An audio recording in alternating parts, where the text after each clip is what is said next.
In life's journey, we must seek to reflect, learn, and grow. Welcome to the Road to Rediscovery with your host, Aubrey Johnson.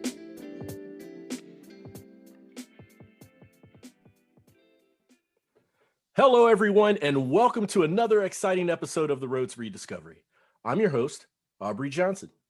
The Road to Rediscovery is about reflecting on life lessons. I'm going to edit that.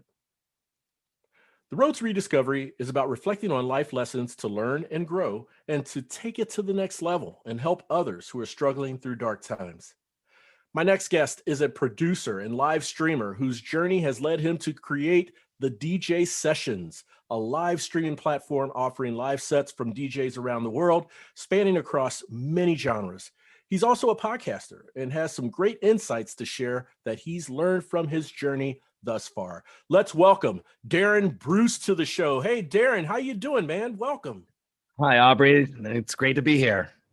Oh, thank you, man. And it's great to have you here. So Darran, can you tell the listeners about the DJ Sessions, right? This platform, and what inspired you to build this? Yeah, well, the DJ Sessions is a live stream podcast series that features A-list celebrity DJs and local DJs. And it came out of actually when I first started doing live streaming back in 2009. I'd already been podcasting since 2005 and came out of the broadcast television world, executive producing shows to NBC and Fox. And when I started playing around with live streaming, I was going to take my broadcast television series, the genres, it was called ITV. And under that genre, we had about depending on what time you caught me of the year, I had 9 to 12 different television genre episodes. This was a variety show. So we feature everything from live music to comedy to sports to restaurants, art, fashion, short films, kind of anything that was going on in the city. And it would give those local businesses a platform to be on broadcast television. Of course, this was very late night because all the network slots are usually purchased, in advance by the major networks. So we'd go on at about 1:30 in the morning, but we'd still have about 15 to 20,000 viewers watching. And when I started playing around with, obviously with broadcast television, it airs once and then it's gone. Right. There was no way to really put it up. We had YouTube and it was in its infancy, but we turned to podcasting as kind of our way. But still, there were no video iPods at the time. There was no way to carry a video with you around. Right. So it wasn't when I was working for Apple. They launched the video iPod and then later revamped the iTunes store, made a video podcast section. And we debuted in there at number 48. And we quickly went from about 1,000 downloads a week to 10,000 to 30 to 75,000. At one point, we were doing 300,000 downloads a week. Oh my gosh! And didn't know and nobody knew because we came out of the Nielsen world, but nobody really knew how to monetize a podcast at that time because the statistics that everyone would look for, you didn't have Nielsen ratings or Arbitron ratings like you do in radio. Right. So. And that being said, just kept doing that for a while and found kind of a new distribution media. So we abandoned our broadcast world because it costs money, lots of money to put shows on broadcast television. A podcast, we could kind of lower those costs and then hit a wider demographic. Plus, it'd be instantly downloaded to your mobile device or your computer just by subscribing to our shows, which we thought was just awesome. So watch our content anytime, anywhere, you wanted to.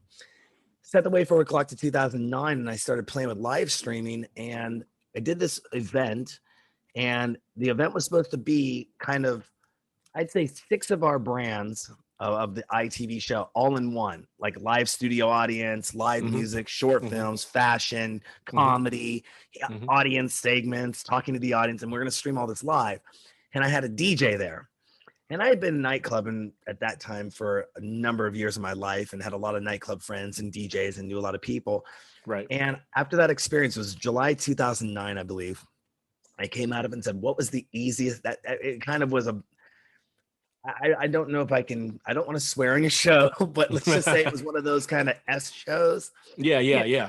Because I didn't really know what we were doing. I didn't understand the bandwidth requirements of live streaming, internet requirements. Like, all that fun stuff that you learn over time to make sure you check and recheck. And so I said, what was the easiest part of that show though that came out of that? And I realized it was about the 35 minutes that we had the DJ playing twice during the show, like an intermission. And I said, you know what? I want to do a live streaming DJ show where I just put some cameras up, have the DJ come in, have him play, and that'd be an hour long, but why not go for 4 hours and have 4 DJs come in and do it like a radio show and interview the DJs? And we started this. I was bouncing around the idea with a bunch of my friends over the course of the summer. And one night, my friend just calls me up out of the blue. And he says, Darran, I'm coming over to your house and we're doing the DJ sessions. And I went, what? And I had already been experimenting using the platform Ustream and Livestream, just to play with it, because I'm a Mac guy, and the world was built a lot for PC world. So I'm like, and I knew the costs of bandwidth because I was running internet radio stations out of my house. So to do live streaming, I was like, these companies are just going to give it away for free. That's no way. This is going to break. Something's going to blah. It didn't. And we ended up becoming a featured partner with the Ustream and Livestream, but a little bit more on that later. But he came over to my house. We sit down for the first hour, and we have the headsets on. I'm doing social media. I'm pumping it on Facebook.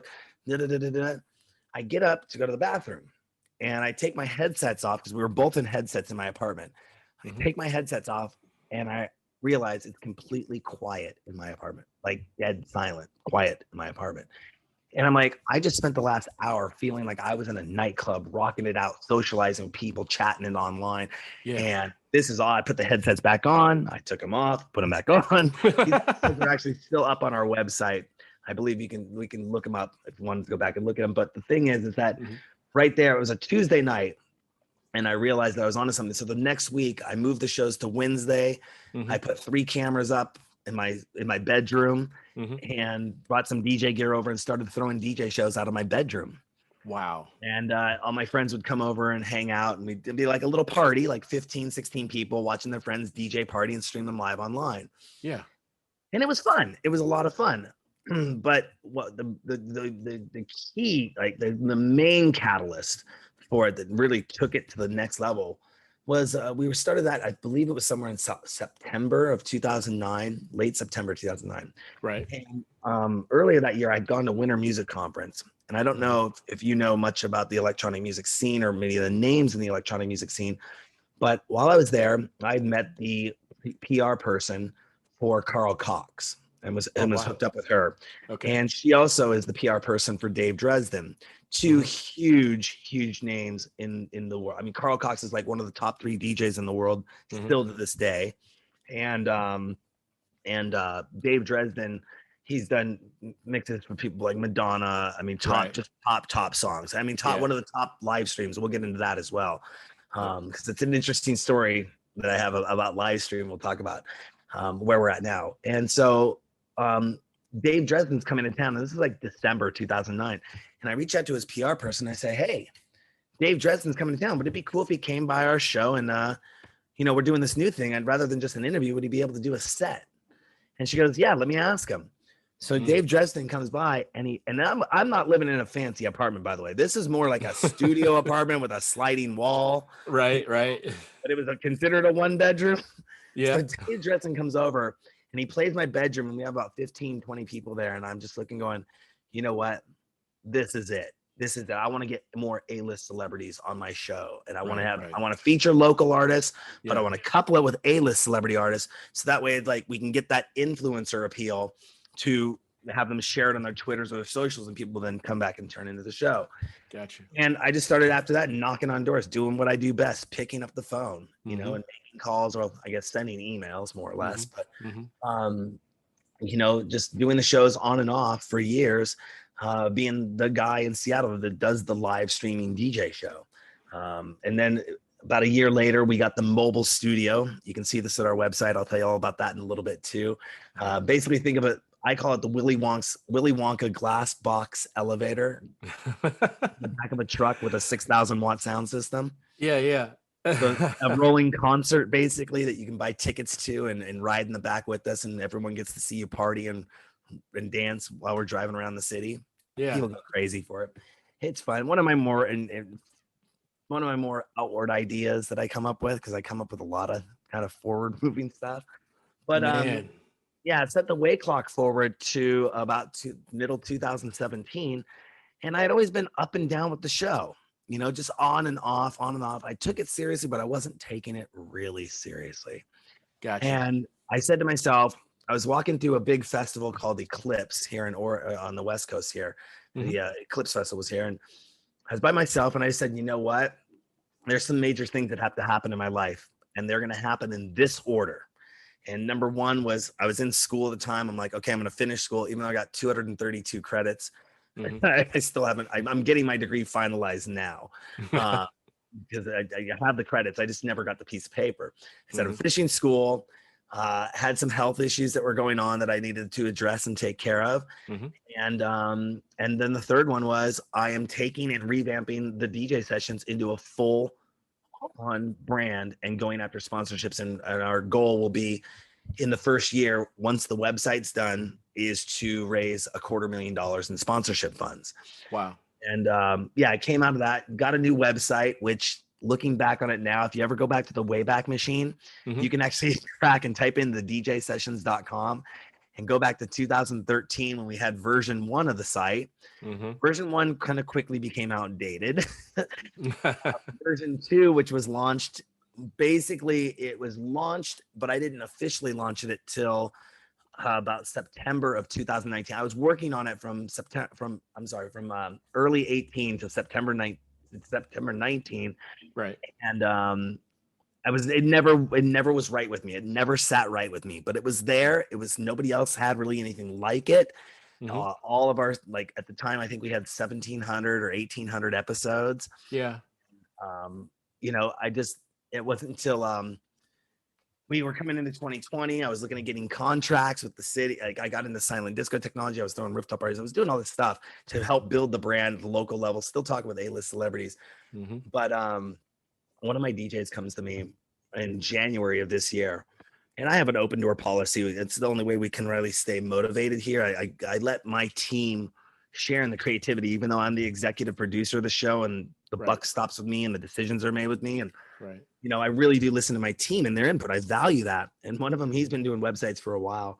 He comes to me and says, Darran, what's up with the website, man? I'm like, oh, dude, okay.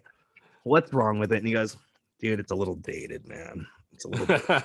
I'm like, yeah, I know. I'm like, I'm humming and hawing. I said, you know what?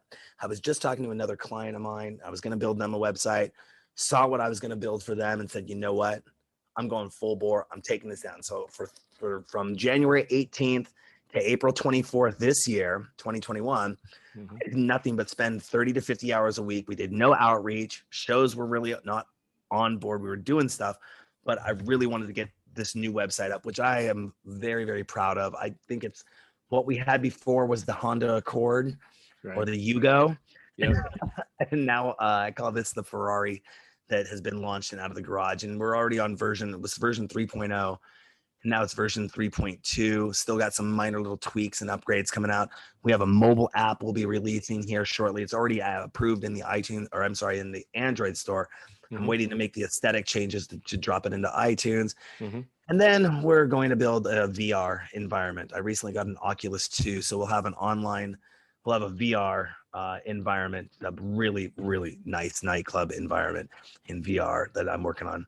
Oh, beautiful. So lots of cool stuff. And on top of all that, picking up, doing multiple events, things coming back, our contracts with the city that we work with are coming back. Right.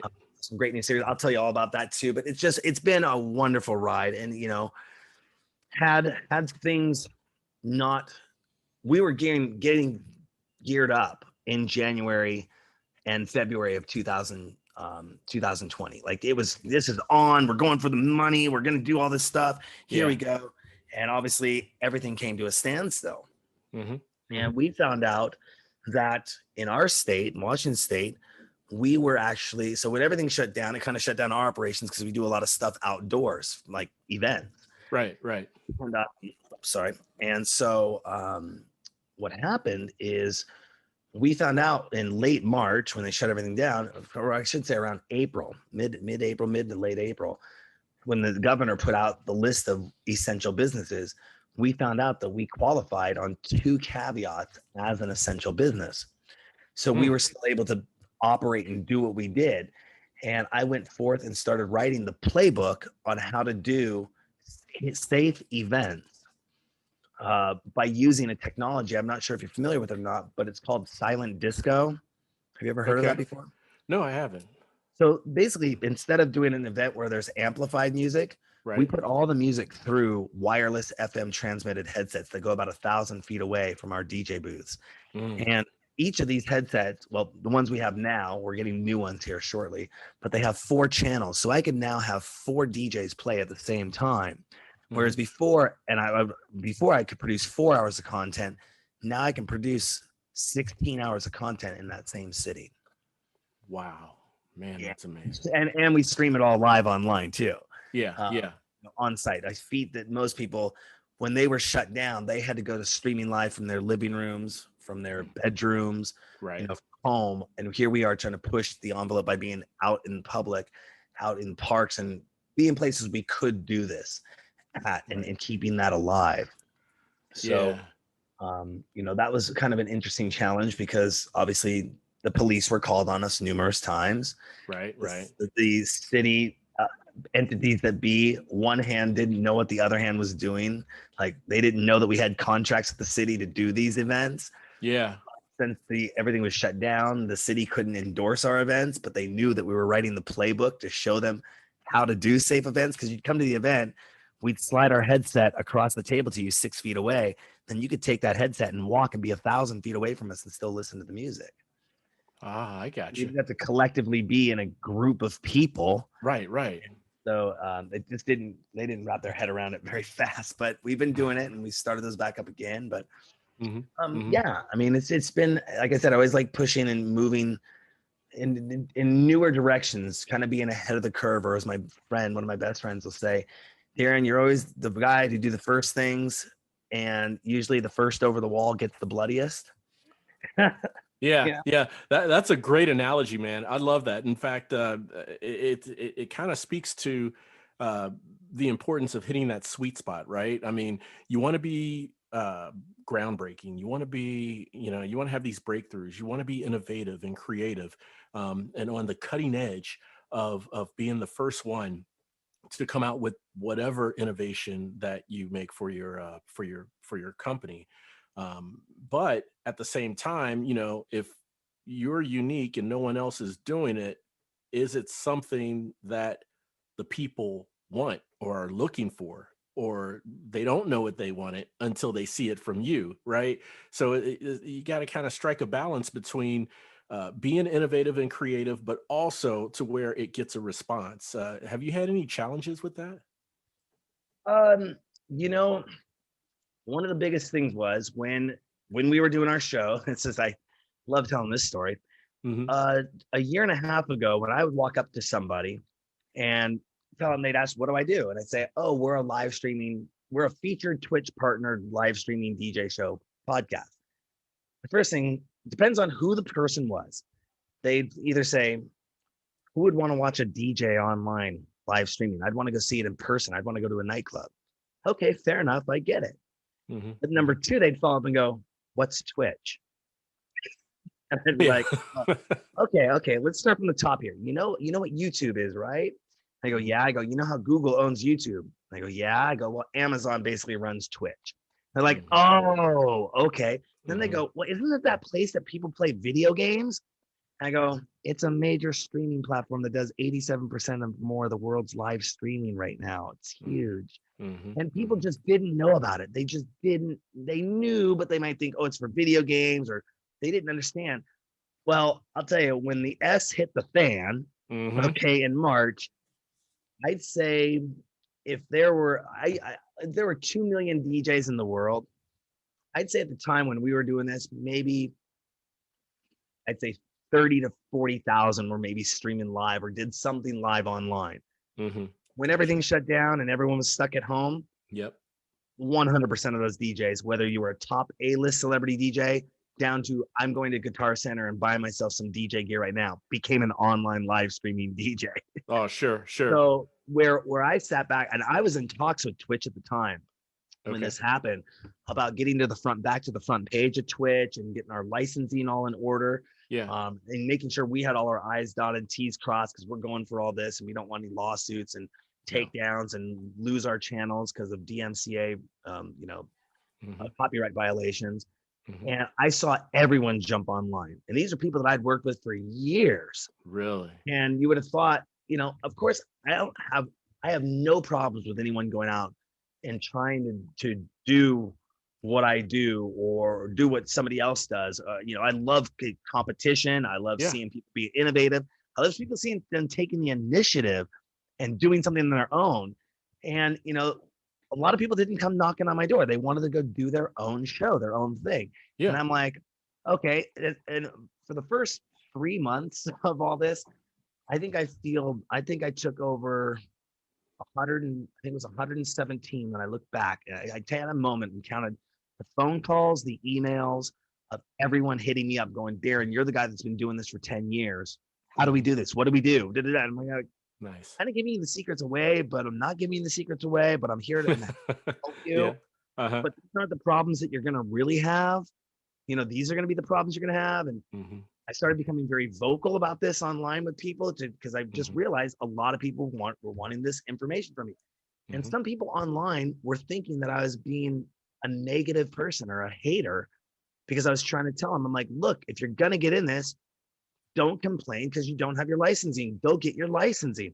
Now, I know it's damn near next to impossible to get the licensing for what everyone wants to do. Right. But that being said, go do your research, go do your homework. It's like people you got to do your homework. They wanted to jump in, start up, and be where they thought in their mind that they were ahead of the game when really they were so far behind the game. They were jumping into something I was doing 10 years ago. And then even that, podcasting 5 years before that. Right. So it's like, okay. And then, everything from technical to distribution, how they marketed themselves. They just didn't understand the game. And again, I come from doing this for almost 28 years, ever since I was 18 years old. So I kind of have the background of putting this together. So people still, one of the challenges, they don't understand why we had our success or why some people were successful at this and why some people weren't. But it was because there was such a huge boom. I mean, when everybody in the industry goes boom to this medium, if we were on camera, I'd show you, there'd be like a normal curve. It starts out and there's 10,000, then 20,000, 50. There might be a jump to 150,000. But the live streaming industry doubled. The podcast industry doubled. It was a spike. And you had everyone putting out content with no real, they were trying to throw S to the wall and make it stick. And they're using social mediums. I don't have anything necessarily against Facebook or Instagram, but it's like the same garbage being told by everyone in the sense of advertising. Look at me, look at me, look at me, look at me, look at me. And a person can only consume a live stream every so often, or they only have so much time in the day to consume a podcast. Right. That's right. And so they weren't thinking about their distribution, how often. They weren't thinking about things like consistency. And it was just very interesting. So last year I was predicting we'll see when things go back to normal and things start opening back up. I was saying we're going to see a 60 to 80% drop in content production just because people are going to want to be out doing stuff. Right. And we're going to see a 60 to 80% drop in content consumption because those people are going to not want to consume in front of the computer anymore. They're going to be out. They're going to go out. Exactly. Doing their entertainment. And it doesn't matter what it is. I think you're going to have people that are rappers that like to go to rock concerts and rock people that like to go to electronic music shows because we're just around some people having fun doing something. Sure. Yeah, we're just glad to be out, right? Just glad to be out of the house. I'll go learn crocheting and drinking wine if that's something that's not sold out. Right, and it's going to put me in front of a bunch of people. I just want to be. I mean, it's inherent in all of us, right? We as humans, we want that physical interaction, the look and see. Sure, in a virtual space, that's a good substitute. But nothing beats that physical look and feel. It's funny because what you were explaining as far as the spike in DJs going online with little or no experience when the shutdown happened, the same thing happened with a bunch of comedians. I mean, the comedy circuit, right? Last year, I interviewed about a dozen comedians from places like New York City and so forth, and they were talking about, hey, at that time, New York City, it was a hot spot. It was maybe the second biggest, the biggest hotspot in the country, but the second hotspot overall. And so these comedians, I mean, comedy clubs are shut down. They're closed. You can't do anything. So people were running some virtual stand up on Zoom and things like that. So and I mean, they seem like they have a pretty extensive experience in comedy, but we're brand spanking new to that modality, right? To delivering it in a virtual sense, and that seems like an added challenge for sure. Now, one thing, if I can take a step back, Darran, and ask, um, you made the transition from national television broadcasting, right, to the virtual sense and live streaming and those things. It's more sustainable and it was scalable for your business.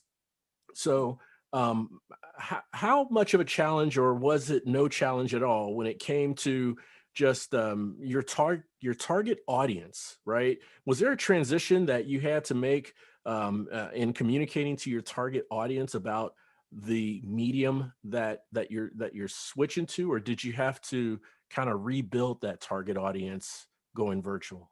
It's funny you bring that up, and I want to go just take a step back before I answer that, and because Okay. you mentioned something, I was talking about the bell curve and growth.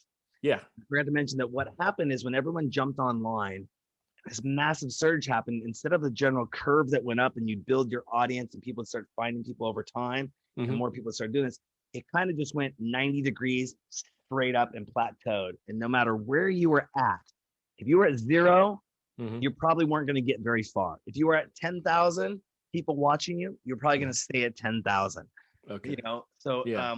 and then you see the dropout fall. But that goes into audience and goes into the success of the show, which I'm glad you asked that question. What was funny about our series is that our target demographic for ITV in the broadcast world was always 18 to 34-year-olds, primarily focused 22 to like 29-year-olds, male, female. Average household target was probably about 60 grand. We're looking for the kids that were just out of college, maybe making 15, 16 bucks an hour, disposable income. Come check out these cool stuff that's going on in the city. Our Nielsen ratings, on the other hand, were completely different. We were actually trending with the 40 plus female market. Really? I don't know. Yeah, it was late night TV. We ran the show numerous times, and it would just keep coming back with that was our target demographic. Because you got to think, we had this on a Friday or Saturday night. Were the kids at home watching TV, or were they out partying doing stuff? Right. So once we moved over to the digital medium, though, it was the kids that had the iPods. It's the kids that have these the computer savvy, downloading YouTube video watching. Yep. I know how to use iTunes. I click subscribe. I get it. So we started actually developing that audience and becoming that brand name that people know, that's synonymous with good DJ content, good DJ shows, and featuring A-list celebrities that are coming to town or they want to know more information about that they normally don't get a chance to hear or see. So we've definitely started to fall into that niche, and now our targeting, the events we do, it's funny, I go a little bit broader because being in the nightlife realm, you definitely are working with alcohol. Yeah, you are. You're working in a nightlife environment where it's pretty much it's 21 and up to get in. And you're out till 4 or 5, sometimes 6 in the morning getting footage from the clubs. I kind of a little bit older now, but not old, not like out of the game old. I'm just like, but I think I'm going to switch my game up. And so we do our events. Like if you go down the week, we do a Sunday event, Tuesday event, Wednesday event, and Saturday event. We're going to be throwing in a Friday event here. All of our events are family friendly. So people that are my age, I'm in my mid 40s, and people that are my age that would want to go out and do something with the kids, they could bring them along. Wow. And the kids could come and dance and have fun. 2 of the restaurants actually 3 of the places we're at weekly are pet friendly, so you can bring your dog to the restaurant, to the place we're at, the establishment we're at, or if we're Really? out at the city park, yeah, you can Yeah. bring your pet with you. So, and we're doing these events from 12 to 4. Well, it's 12 to 4 for our brunch series on Mhm. Saturdays and Sundays, Mhm. 6 to 10 and 6 to 10 on Tuesdays and Wednesdays, and probably a 5 to 8, 6 to 9 on Fridays. But still times that are going to get you. You're not going to be out all night Right. till 2 in the morning, Yeah. or even have to wait to see your favorite DJ play. Usually, Yeah. most DJs go on about midnight in the nightclub, so Mhm. you can still come out, have a great dance experience, get home, and chill. And and then I'm not also, as the producer of the show and my staff, we aren't burning the candle at both ends. Right. You know, I wake up pretty much at 6 o'clock, 6:30 every day. If I had to pull all-nighters like that, I'd burn myself out. No way. Oh, no, for sure, man. I mean, you guys are finding balance in doing this. I mean, not making it just at one time of the week, not just one time of the day, but making it within, prime time hours where, families can get together and come and listen to this without putting in an all-nighter or a late nighter, right? It reminds me of my wife, who, when we were younger, she retired as an educator, a teacher and principal after like 23 years. But in our early days, I was a night owl. I'd go out to the clubs. I'd be out all night. She just wanted to go to the nightclub to dance. She didn't want to drink. She just had water and she danced because she loves to dance. And she was thinking, man, Aubrey, if someone invented a nightclub that was like from 6 p.m. to 9 p.m., and they played all the great nightclub music that clubs play at 11, 12, 1, during those hours, right, from 6 to 9. That would be perfect for me, and it's non-alcoholic. That would be perfect for me. She was a big fan of the dance and the music and everything, but not of the late night hours and that sort of thing. And it sounds like that's like a model that you guys have been successful with. Absolutely. I mean, we've seen an uptick of course, last year you had everyone that was, I won't get too much, I won't get into the politics of it, but you had the people that, when we were out at the parks doing what we wanted to do, Mhm. we saw the people that were going to go out and do what they wanted to do regardless. Gotcha. There was the public shaming, there was the attacks, there was the, what are you doing? People who didn't even understand our process coming at us Right. sideways, trying to badmouth or bad talk our model, and they wouldn't even come out and see how our operation was, or even understood that we were actually an essential business and could be doing what we were doing. And Gotcha. it's like, are you just mad? And I can tell you, 95% of these people were industry people that were just upset that they don't like what we're doing because they couldn't do anything. Yeah, they But at the shouldn't same hate like token, that. those same people were Yeah. throwing illegal parties and Yeah. throwing like underground parties where you weren't really supposed to be doing those, which is Right. exactly what the governor was trying to prevent from happening. And Mhm. here we are showing a model that's actually a way to do it. And before, we used to take our mobile studio. You can go to our website, thedjsessions.com, and click Mhm. on live below. It'll pop up mobile studio. You see what that's all about. We used to pull that up Okay. to the beach back in 17, 16, 17, and play loud music. Even in 18, we played loud music out of the back of the beach. Mhm. Certain demographic would walk by and go, "That's really cool. DJ's out of the back of the truck at the beach. Okay, we get it." The older generations would walk by and do the tisk tisk. Like, Yeah. Yeah. you're ruining the sanctity of the beach. You really couldn't hear our speakers that far away. It's just when you walked right in front of them. Right. But still, now 100% of the people that walk by, read our signs, look Mhm. at our operation and go, Mhm. "This is awesome." Nice. And even this is not, we've changed up our signage because we don't have to be we don't have to be so pandemic worded now with what Yeah. we Yeah. do. Make it a little bit more, I call it keep it KISS, keep it simple, stupid. Yep. Basic messaging. This is what you do. If you need more, come ask a question. Yeah. But Yeah. people would walk by and they'd read our signage and they're like, "Wait a second, this is really cool." And it didn't disrupt the quietness, the park environment for everyone. You Right. know, you want to come dance, come get some headsets from us, go choose your space and do it, but there was no amplified music, so it wasn't blaring music that people would go, God, it'd be nice if we were here if that music wasn't playing loud. And I'm a fan of loud music, don't get me wrong. It's not that I hate loud music. It's just like we want to be mindful of everyone around, because a park, and what we realized last October when we released one of our last press releases, was that what we were doing was building something that could heal the community, get people out of the house, get people moving, get people hanging out together in a positive, in a physical distancing, social distancing kind of way that, you know, can help rebuild community and rebuild, you know, friendships of everything that got stressed out, work, whatever it is you had going on. We just wanted you to come out and have some fun and dance. And you know, Darran, I tell you, man, I'm so glad you commented on that. I'm so glad that you mentioned, you know, healing, right, and giving people something to feel good about, right.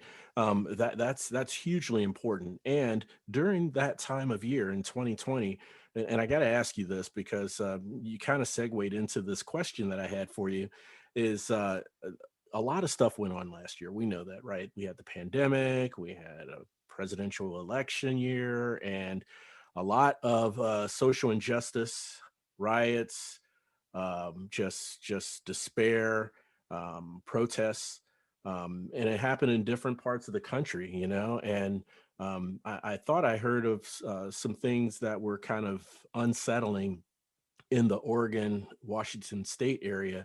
And, you know, around the time when you're out in parks and stuff, was there any impact that you felt from that? You know, was there anything in the wake that kind of impacted what you were trying to do? Absolutely. Okay. When we went out, so our launch date was going to be March. I think it was March 23rd. Well, it was like the third weekend in March. Uh-huh. We went out there, we set up, we had press on us. You know, come out and did a little segment on us, had some friends and family show up. I was really excited because we didn't do anything over the winter. Just I shut down operations over the winter time. We used to do something really cool where we'd go light bonfires. We had a fire pit area in the same park where we do everything. And unfortunately, that area has been compromised.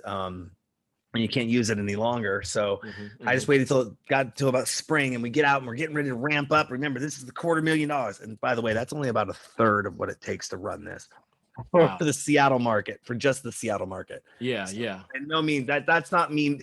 I say the show bringing in $250,000 and I'm going for $250,000. That's me still not getting paid. You know, Wow. That's really. Yeah.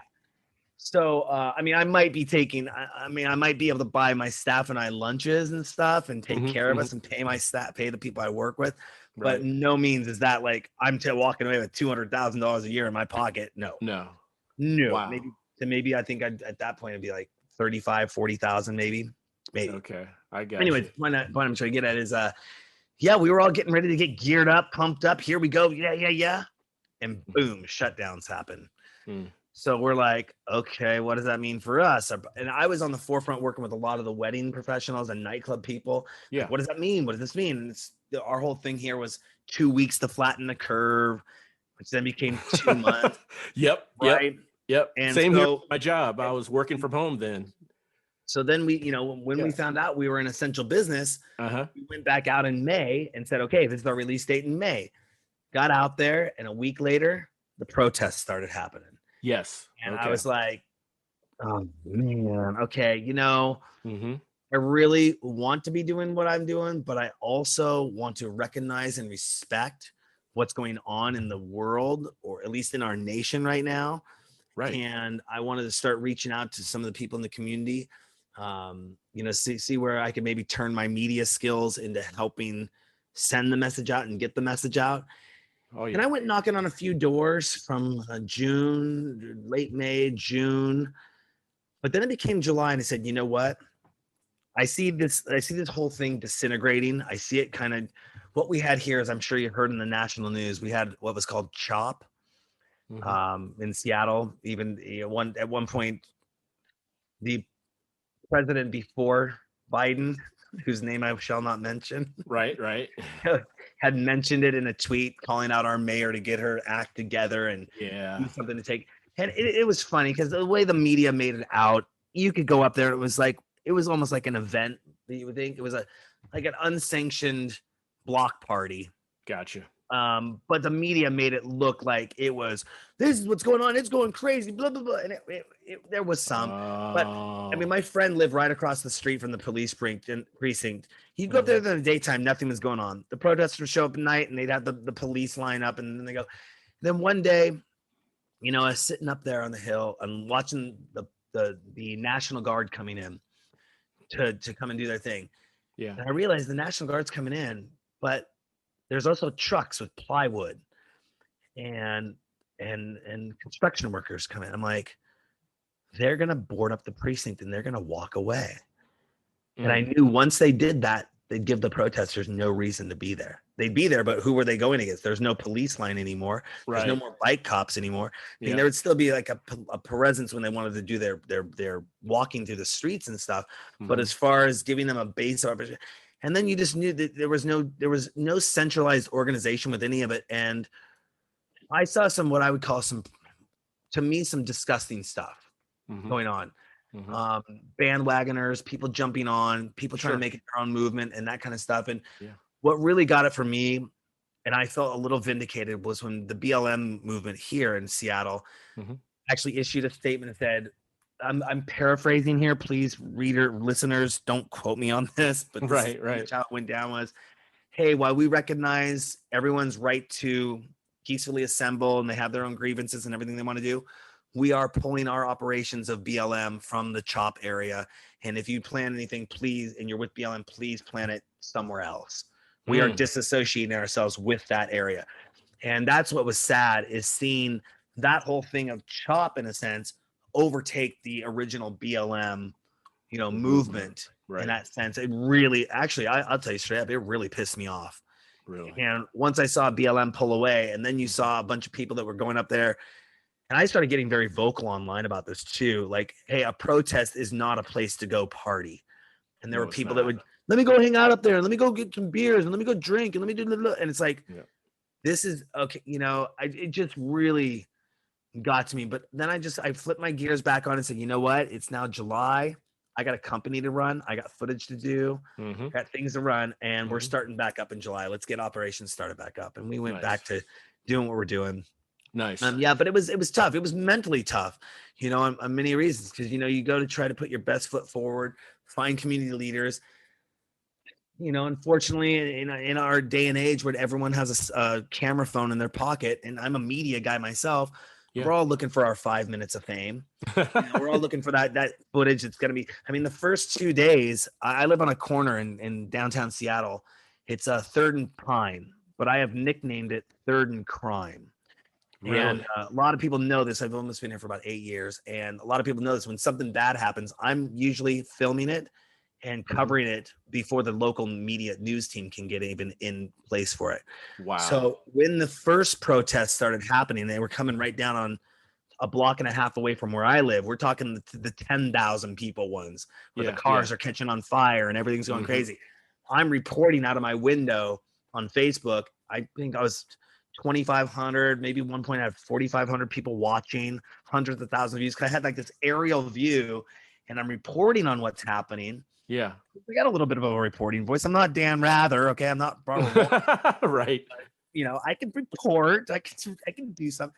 I was just sitting on my window ledge, and I'm sure there were other people down in the crowd with their phones on. Probably a lot of chaos, a lot of what's going on, and you have amateur hour doing it. Yeah. And here I am just kind of sitting on my ledge for like 8 hours.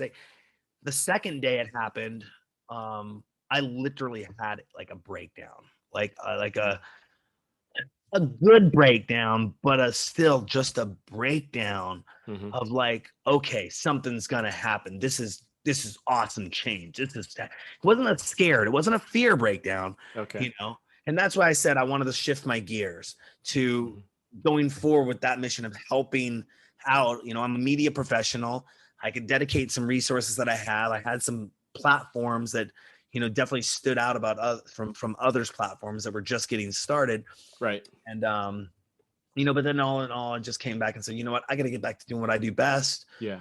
produce a live music show. Let's get the music, let's get the healing going back on in the community. Let's get people out here. At one point, we were thinking about bringing like guided meditation in her shows and workouts, like aerobic instruction, low level aerobic instruction, just to get people out of the house doing something, Right. you know.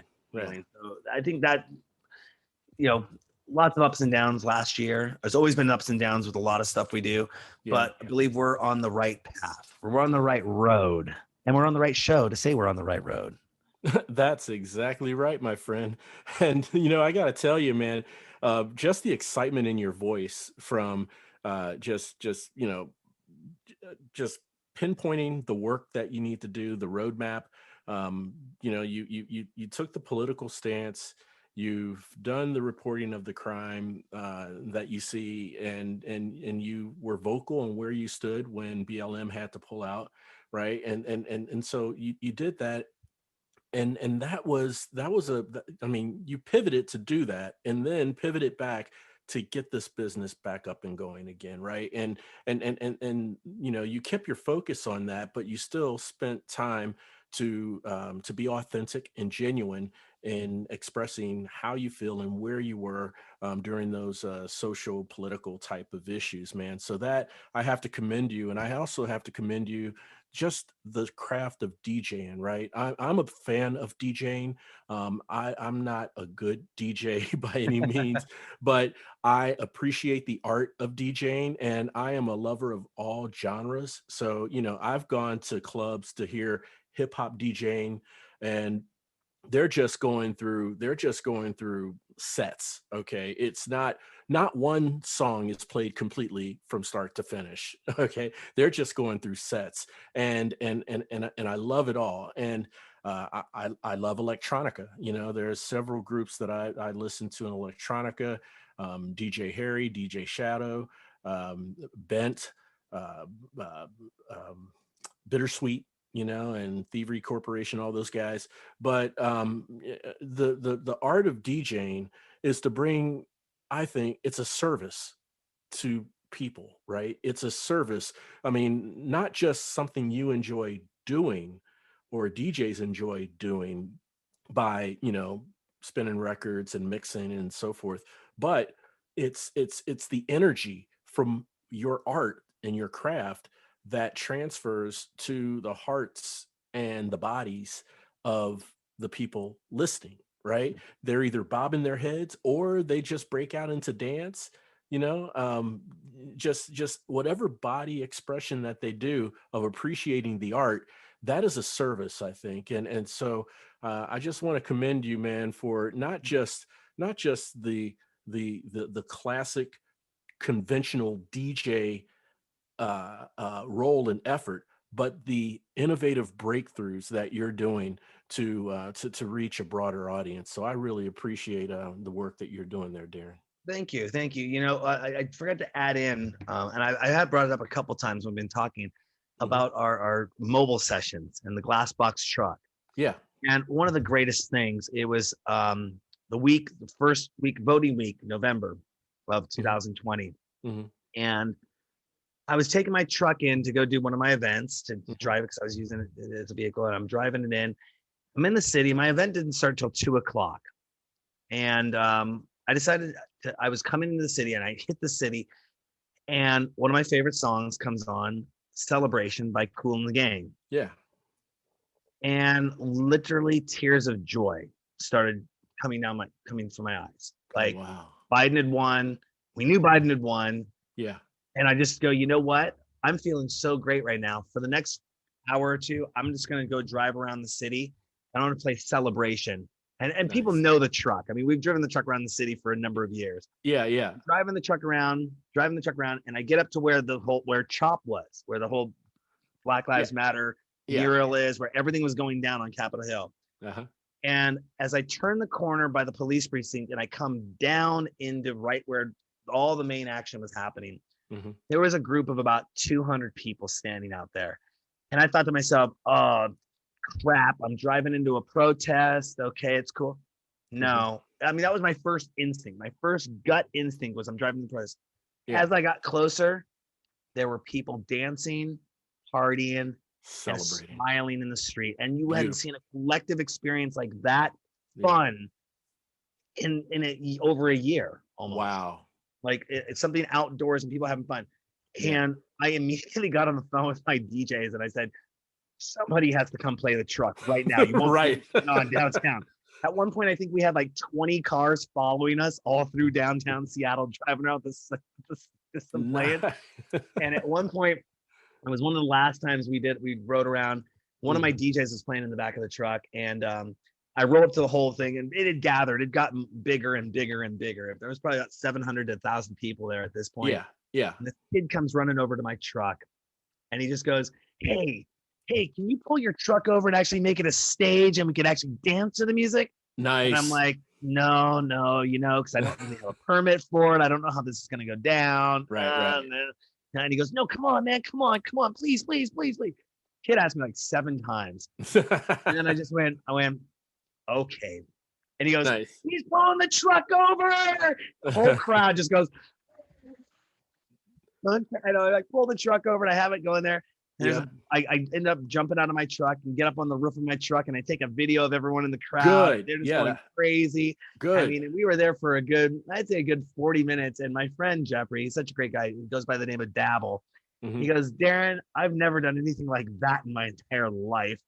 There's nightclubs. You couldn't even get into nightclubs in our area that would have that many people that could do a 45-minute stage performance to. You'd have to be on the waiting list or be like an A-list celebrity DJ in order to do that.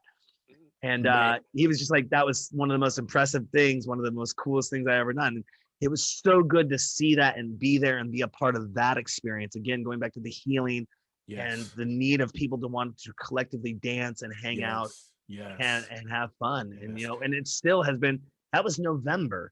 And now we're in June. We're in June. We're finally here. We have our lockdown coming out on June 30th.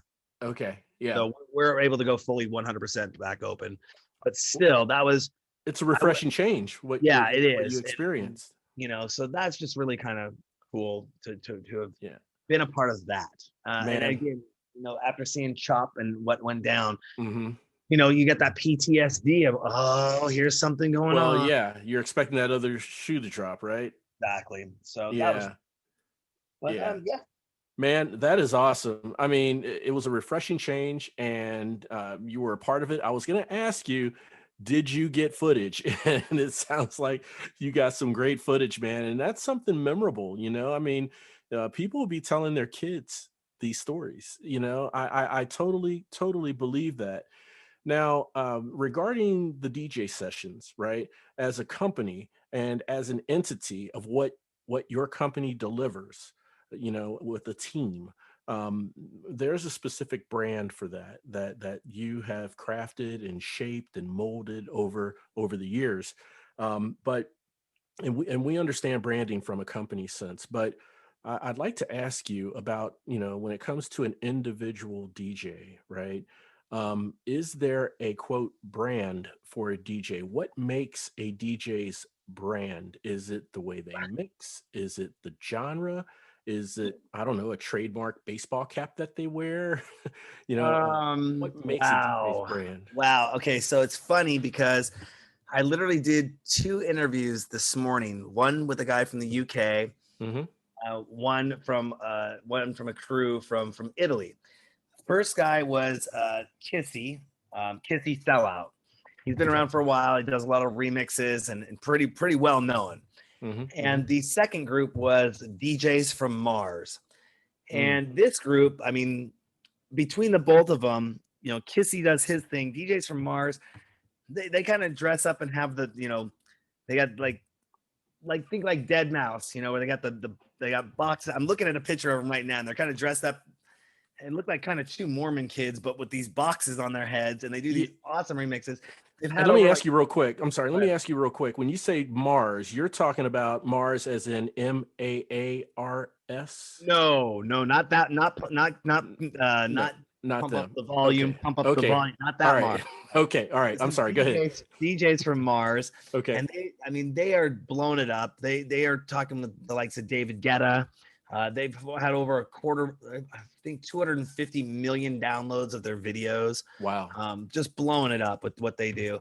Mhm. But, you know, what's their stick? Is their stick the remixes they make? Is it the fact that they get on stage and they wear these costumes? Right. You know, what is it that gets them in? And, you know, sometimes it could be money. Yeah. Sometimes it could be being in the right place at the right time, who you know. You found that is being a DJ enough, or do you have to be a producer as well and make your own tracks and get those tracks played somewhere? And even when you get them played somewhere, there's still so little money at that level that you're going to be working a day job. Yeah. You know. Yeah. So Certainly. what else is going to enter? You got to look at what are the factors that impact your life to what's going to be able to make you be successful. And then again, I was just having a conversation with my father last week, and a pretty lovingly heated conversation is define what success is. Right. Right. You know, do I have to have $10 million in the bank account to be successful? Can I be happy doing what I'm doing as long as my bills are paid and the roof's over my head and there's food in the fridge? Right. You know, am I successful?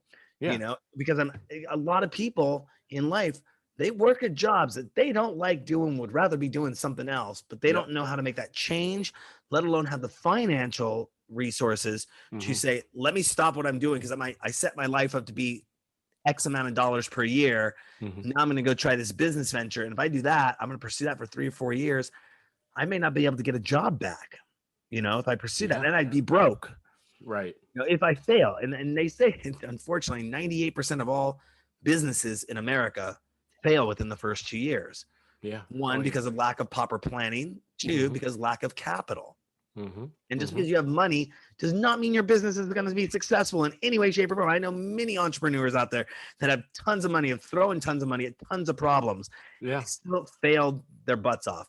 And that's one of the things I've loved over all these years of being so independent. It wasn't until, like I said, just recently, I had to get everything revamped. And you know, see where I'm going with this, to get that money to make it successful so I could hire employees and pay people a decent wage. Even if they're a part-time employee, pay them a decent wage. Right. So to be a successful DJ and what's their niche, you know, a lot of time, a lot of investment, but a lot of it is the market that you're in too. What I call Seattle a template model for making A-list celebrity DJs? No. Do we have some DJs that I've heard that are from here that are top of the line A-list quality DJs? Absolutely. That's why I started my show, to show the world that they were here. Right. You know, but does that mean they get to walk around and they say that they can get paid $50,000 a show like Tiesto? Yeah. No. Or Carl Cox or David Guetta? Yeah. No. No. And so, you know, what does that look like? And what is a success DJ? Is the DJ success just playing out once a month, you know, to a crowd and having fun? But eventually what happens over time I've seen is that DJs get older and family life starts coming into play. Or, you know, I just don't know if I want to do this anymore because I've been doing it for 10 or 15 or 20 years.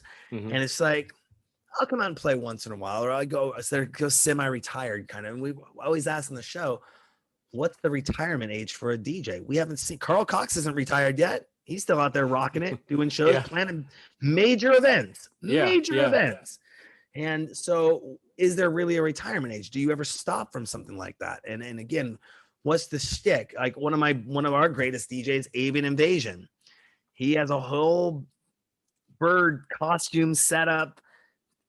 Guy is phenomenal musician, phenomenal artist, phenomenal DJ, you know. And what we've talked about this, what's his next level?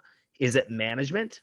Is it a PR booking agency that can start getting him out there and getting him write-ups and getting publicity? Well, that stuff costs money. Yeah, it does. You know, that's right.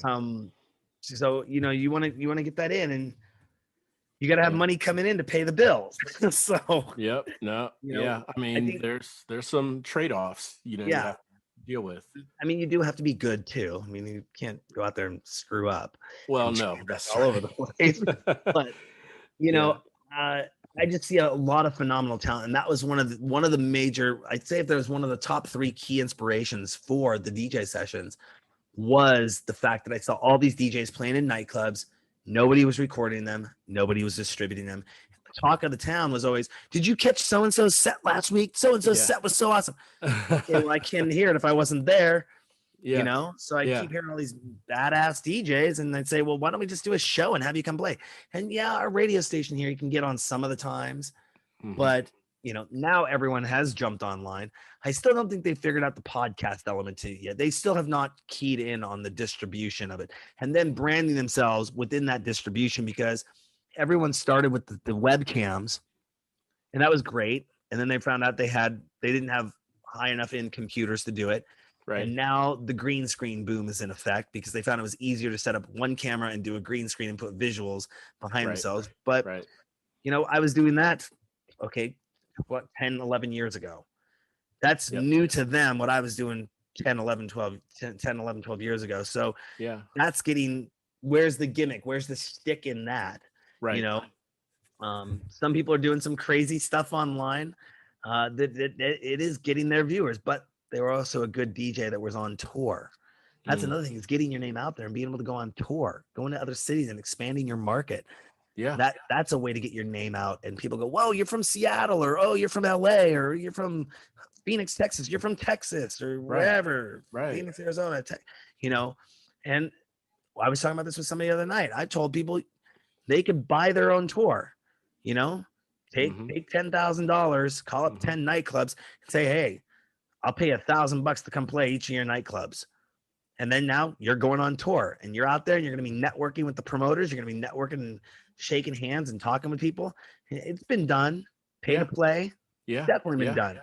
And, you know, that's, I think once you develop that shtick, I've had a lot of DJs, they go through their different reiterations of their DJ names, thinking that's going to make or break their career. And it's like, no, it takes a little more than that. Obviously, you know, you find that shtick, like you said, and then of course you want to build from that and get better. I mean, not just shaking hands and talking to different people, but actually honing your craft, refining it, getting better as you're making those connections. And I think that at least are the beginning ingredients to set you up for success, I would imagine. Well, you got to network too. You got to network. You got to be talking to people. Yeah. I mean, nobody's going to sit there. If you're a bedroom DJ, you're playing in your bedroom, nobody's going to come up to your window and go, hey, you're a badass DJ. Can I put you on my nightclub roster and put you on a tour around the world? That doesn't happen. And even if you're live streaming, now that everyone's live streaming, the value of it's so disenfranchised. So it's like, so what? So is everyone else. And they're going to come right to you and go, what's your viewership? Is anyone watching you? A lot of DJs were making it big because of their social media numbers. Sure. They'd say, hey, you got 30, 40,000 people following you on Instagram. Yeah. Sure, I'll book you, because the next guy's coming in, he has 500 people following him on Instagram. Yep. You know, if you don't have your socials in place and you're constantly putting out content and engaging with your followers, you're not a commodity. People don't understand. This is about marketability. Yes. You know? Which and means I was talking with a DJ out of LA, Black Liquid, and he told me a story about the first time he ever had his first DJ gig. And the bar owner said, you know what? Your job is, there you go, see these peanuts on the bar? These peanuts are more important than you are in my bar. Wow. Right now. And the guy looked at him and he's telling me the story. He goes, what do you mean? I'm like, what are you saying? I'm less than peanuts? And he goes, yes, because these peanuts, people eat these peanuts, and these peanuts make them want to drink.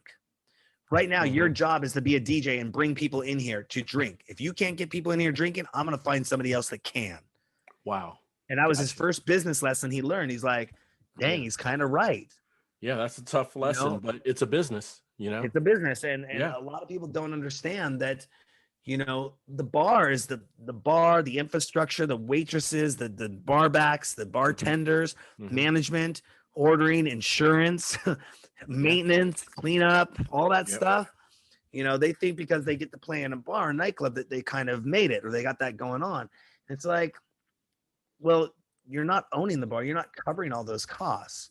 No. You know, you pay for all that stuff. So you know, the bar is the one making $15,000 a night in liquor sales.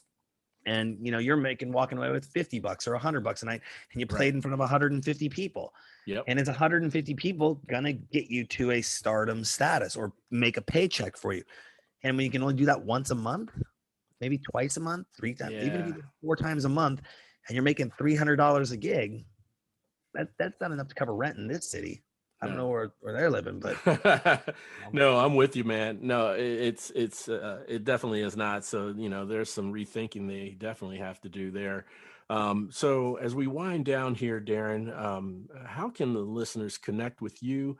How can they follow you and learn more about the DJ sessions and check out one of these sessions? absolutely. The best place to go is our new and improved version 3.2 website. thedjsessions.com. That's thedjsessions.com. All our socials, thedjsessions.com. You go to the website, it's mobile friendly. Oh, it's so nice that it's mobile friendly now. Awesome. Again, we do have the mobile app coming out. We have the VR world coming out. Just look for us, the DJ Sessions. We're out there. And all our new episodes go up online. I think we're at now 2000. No, after today's 2 episodes, we'll be at 2012 episodes. Nice. Yeah. Very nice. They're all archived. You can type in the A-list celebrity DJ names, the search bars there. I had a lot of back end work done. Me and the dev team. Lots of shouts out to the dev team. I had a bunch of people from multiple areas working on this with me to get it to where I want it to be. The gallery section works the way I want it to. The store section works the way I want it to. Check out the artist pages, our resident DJ pages. Okay. I think those are really the real highlight of the site. That if you go to the Wayback Machine, and if you know what I'm talking about, newthedjsessions.com, check out the site about 6 months ago from this. Let's say check it out in December of 2020, and then check out what it is now. You'll be like, this is night and day. This is Like before really, and after, right? yeah, taking it to the next level, and Yeah. just really proud of that. I really love showcasing that team there. Those people are some of the greatest people to work with, and I love having a great team. Because without them, I really wouldn't have a show. Oh, by the way, I'm not a DJ. I don't know if I didn't tell you that or not. I don't know how to DJ. I never want to learn how to DJ. I'm an executive producer. I do my own, doing all the video content, editing, marketing, sponsorship acquisition, all that fun stuff, branding, website content, VR build, a mobile app building. I do all that stuff. I don't want to bring DJing onto my plate. Amazing. No, I got you. I mean, no, you have enough hats, man. So, and I have I have an IT background, so I'm right there in lockstep with you, Darran. Big shout out to the dev team. Great job on the website. I'm going to review it. Last time I took a look at it, it was the older version. So I'm definitely going to have a look at the newer version. And we're going to have links to the artist profile pages, as well as, just the overarching website on the episode show notes, so that the listeners can directly access the site. Where can they find you on social mediums? Facebook, this is a funny one. For some reason, I didn't get it, but it's ITV Live, the DJ Sessions. Okay. Instagram, Twitter, the DJ Sessions. If you go to the website, all of our social links are there. Awesome. We'd love to have you follow us on the Instas. If you're watching the show, send a hashtag out. I'll respond back. Oh, right on, man. So we'll definitely make sure that the listeners can connect with you and follow you, in those areas as well, in the social mediums. Darran, man, it has been great having you on the show. I really enjoyed our conversation, man. Thanks for coming on the show, man. Well, thank you for having me. You're welcome. No, absolutely. Absolutely. So now we're going to go into a segment I like to call 3 for the Road. And in 3 for the Road, that's where I ask my guests 3 random yet thought-provoking questions that I challenge them to answer in 5 words or less. So what do you think, Darran? You think you'll be up for it? Let's get this started. All right. Okay, here we go. Oh, and by the way, my questions are not cookie cutter questions. I don't ask the same questions to every guest. My questions are customized based on the guest's expertise and background and specialty. All right. So here are your and and now that you told me you're not a DJ, I'm sure you can still answer these. All right. So here we go for 3 for the Road. Question number 1. How would you describe the art and skill of DJing?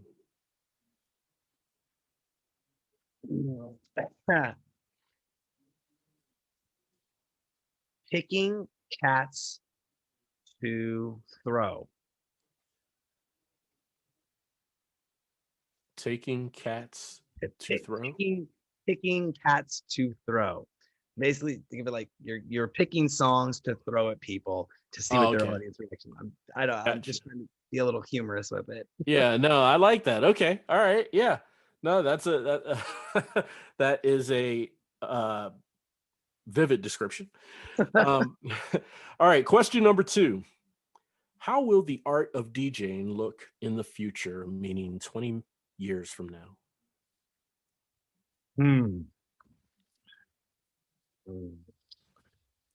And 5 words or less, right? 5 words or less. Virtual, augmented reality, live shows. Love it. That's 5 right on the spot, man. and it all makes sense. All right, topping us off with question number 3 for the road. Some people say certain music and food go well together. It says the food helps with the digestive system and everything. So, name a meal that pairs well with, say, an electronica session. Darran Bruce's awesome home cooking. Darran Bruce's awesome home cooking. That's 5 words. I'm known as a pretty big foodie online. Like, have you? 50% of my pictures on my Facebook are probably pictures of me making food. And when Oh I my make gosh. food, I cook. I live by myself. When I cook food for probably enough for 6 to 10 people. Really? Minimum. Like, I will make tacos tonight, and I'll probably make enough stuff. It's just I'm Italian, so yeah. I cook big. I can't cook a piece of chicken for dinner. I'll cook 6 pieces of chicken for dinner, Yeah. But then again, if you're looking at it from a meal prep standpoint, I'm going to have more food. But anyone that knows me, if they know me personally and they're listening to this, or they went to my Facebook, they're like, this guy posts a lot of food pics. I'm a huge foodie, love food.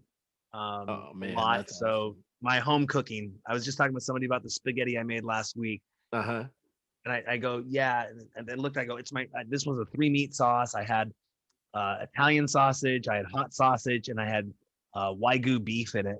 Oh my gosh.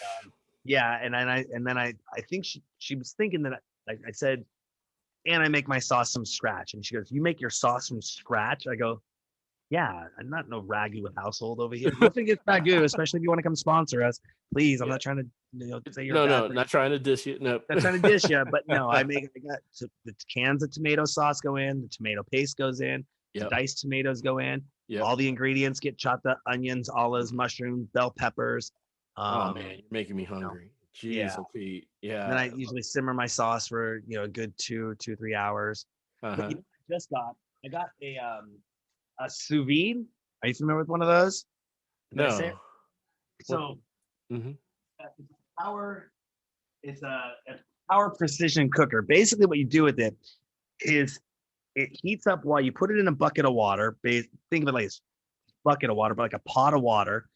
You put a vacuum. You got to vacuum pack what you're using. But you say you have a steak and it's vacuum packed. You put the steak in. You set the device to say I want it to be exactly 145 degrees. Okay. It cooks that steak to perfectly 145 degrees. You open up the package, you cut it up, you fry it, you just simply fry it on both sides really quick. You have a perfectly ready-made medium rare steak every time. Wow, that's beautiful, man. You can't overdo it because it'll only let it get to 145 degrees. Before it stops. Gotcha. So I'm waiting to use that. I'm actually clearing out my fridge right now. I'm going to go to the grocery store and buy steaks, fish, chicken. I'm going on a whole new diet plan and start using my sous vide. Oh man, that's awesome, Darran. So Darran Bruce, awesome meal with Electronica DJ session. Man, if we're able to get those two put together, just put me on the next flight to Seattle for sure. Well, and that's one of the places, 2 of the places we do our shows. One on Saturdays is our brunch series at the Queen Anne Beer Hall. Phenomenal menu. Chef is just phenomenal there. And then another place we do it at is the East Lake Bar and Grill here in Seattle, which is another phenomenal menu with a really beautiful view. Picked two really good places with two really good menus, and I'm happy. Music and food. That's kind of what I'm about. Yeah, I mean, no two pair better than music and food for sure. No, I agree, man. Man, Darran, it has been awesome having you on the show, man. I really appreciate our conversation. I appreciate the insights that you've shared with the listeners, as well as, you know, your struggles, your challenges, and the great stuff that the DJ sessions are doing, man. Thanks again for coming on the show. Thank you for having me, Aubrey. Oh, absolutely. And a big thanks to all of you for checking in and listening. Again, to learn more about Darran, check out the episode show notes where you will find all the links to his website, profile page, as well as his social media handles, which can also be found on his website as well. Also, if you want to have the VIP notifications of upcoming releases before the shows are released, as well as additional bonus footage, I recommend that you join the Road to Rediscovery emailing list. Just subscribe to the emailing list by visiting roadtorediscovery.com. That's road, the number 2, rediscovery.com. The Road to Rediscovery, it's part of a movement, part of a revolution. And guess what? You are now part of it. Together, we're roadies, and it sure feels good having you on the journey. Thanks again for listening. We'll chat again soon.